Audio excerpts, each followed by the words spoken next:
नमस्कार, आप देख रहे हैं लाइव इंडिया हर पल। मैं हूं आपके साथ रेखा मिश्रा। G20 शिखर सम्मेलन को पूरी दुनिया ने सफल बताया और देश की तारीफ पूरी दुनिया में हो रही है। भारत दुनिया में सबसे तेजी से आगे बढ़ती अर्थव्यवस्था बना हुआ है और इस बात को अंतर्राष्ट्रीय मुद्रा कोष से लेकर वर्ल्ड बैंक समेत तमाम वैश्विक एजेंसियों ने माना है। बता दें कि प्रधानमंत्री नरेंद्र मोदी ने इंडियन इकोनॉमी को लेकर जो सपना देखा है उसका जिक्र उन्होंने और उनकी सरकार के मंत्रियों ने कई मौकों पर किया। इसमें एक है भारत को साल 2047 तक दुनिया के विकसित देशों के लिस्ट में पहुंचाना और आने वाले 5-6 साल में दुनिया की तीसरी सबसे बड़ी इकोनॉमी के तौर पर सामने आना। आज अर्थव्यवस्था की तेज रफ्तार इस लक्ष्य को पाने की ओर बढ़ रही है।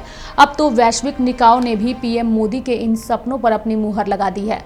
G20 में शामिल होने के लिए देश में आई IMF की डिप्टी मैनेजिंग डायरेक्टर भारतीय मूल की गीता गोपीनाथ ने कह दिया है कि ग्लोबल ग्रोथ के इंजन के रूप में भारत की भूमिका को नकारा नहीं जा सकता। Congratulations to India on a successful G20 presidency. India gave prominence to issues the developing countries care about. First, it brought the African Union into the G20 as a permanent member. Second, it pushed for reforms of multilateral institutions to make sure that much more financing, including climate finance, is available to developing countries. Third, it helped shape a global perspective on how policymakers should deal with crypto assets.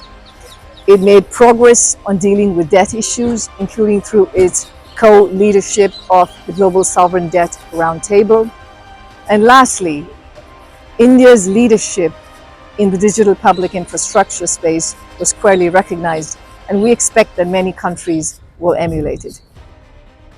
उन्होंने कहा कि साल 2027 और 28 तक भारत दुनिया की तीसरी सबसे बड़ी अर्थव्यवस्था बन जाएगा।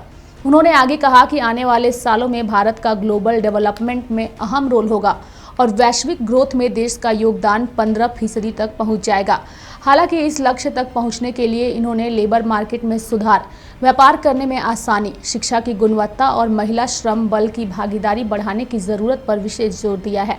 फिलहाल देश की तारीफ जो है हर तरफ हो रही है G20 के सफल आयोजन को लेकर और भारत की चर्चा सभी जगहों पर हो रही है। तो मेरे साथ इस खबर में इतना ही। आप देखते रहिए लाइव इंडिया हर पल। नमस्कार।